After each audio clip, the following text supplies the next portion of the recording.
You were sort of blissfully unaware of this until earlier this year. Someone says, you've got this. Yeah, they did.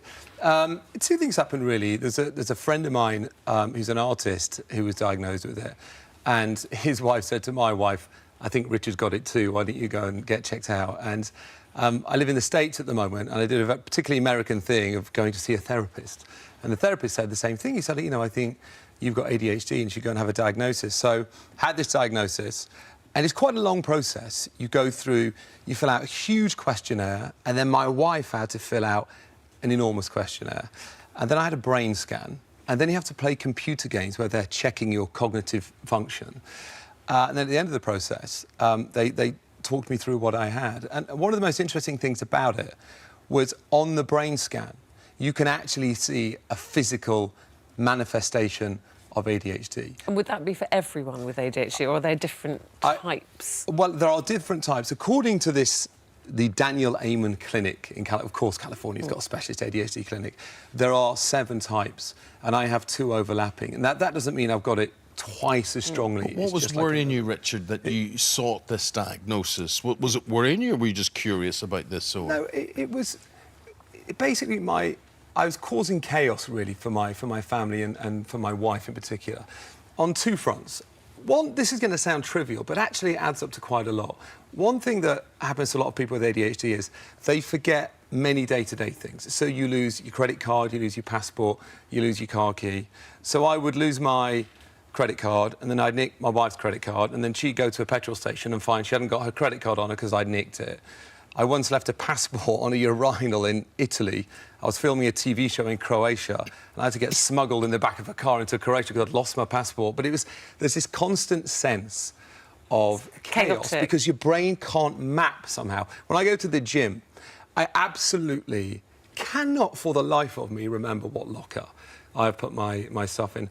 So that was causing chaos. And then I was drinking too much as well and going out too much, and this can also be a side effect of ADHD. And so, as I said earlier at the start of the show, for me there are many upsides to ADHD. It's not a sad story. You want to retain who you are, but you want to smooth out the rough, dangerous edges. So listen on there. Anything you can identify with, pick up the phone. We've got a phono coming on later on the programme, and the number there on your screen. Just wanted to point that out. Were you relieved to get a diagnosis? Were you surprised? Did any of your family ever say that they thought you might have something like this? Yeah, they had mentioned it, and other people had mentioned it. And I wasn't surprised because by the time I got the diagnosis, I'd understood, more about it. And, no, in many ways, I was pleased to get it. And one really important thing that happened is my wife came with me, Rebecca came with me, on diagnosis day. And the psychiatrist, there she is, there's Rebecca, my children, Arthur and Ivy, with me. Forgot to put sun cream on. Very British. And the psychiatrist really got the measure of Rebecca during that meeting. Rebecca is very calm, very measured and very rational. And he said he looked at the brain scan, looked at the answers on the questionnaire, and he said, in many ways, you're lucky to have made it to 42. He said, people like you are dangerous. You are impulsive. People like you have a much higher incidence of car crashes and head injuries and substance abuse and alcohol abuse. And he gestured to Rebecca and he said, this woman is saving your life. Well, let me tell you this. One of the things I admire about you is talking about car crash, right? Your career could have been a total... I think it's a car crash. Could have been, right? Yeah.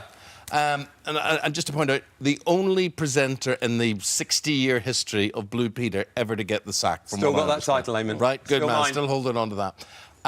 But, my friend, you could have got a reputation connected to that incident as opposed to ADHD. You know what I mean? Yeah. So people say, oh, Bacon, he's crazy, he's trouble, he's bad news, he's whatever. But this could be your ADHD, not the situation of Blue Peter. So, my friend, respect to you for keeping yourself on the rails, I suppose is what I'm trying to say. Yeah. Has that been difficult? Yeah, it has. Reputationally?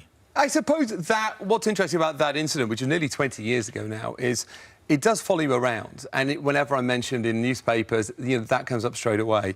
But I suppose over time, I work in America now. I host a TV show in America. And when I've been interviewed for jobs there, I just bring it up straight away because I know they're going to see it on Google.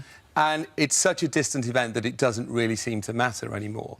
But in a way, the ADHD diagnosis made me understand that chapter of my life better as well. You talk about drinking too much, you know, taking drugs. Do you think that is related now, in hindsight? I think it is related, and I have to be careful here, and I know we've got a doctor coming on later, because just because I've had a diagnosis, it doesn't make me some kind of medical expert on ADHD.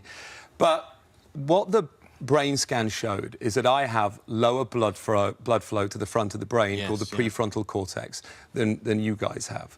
And it's too simplistic to say that having ADHD makes you drink or makes you, as a young man, take drugs, because that implies it takes away free will. It doesn't. But there is an element of, part of the picture is you're reaching for stimulants because you're subconsciously trying to increase or mimic that blood flow at the front of the brain. Brilliant.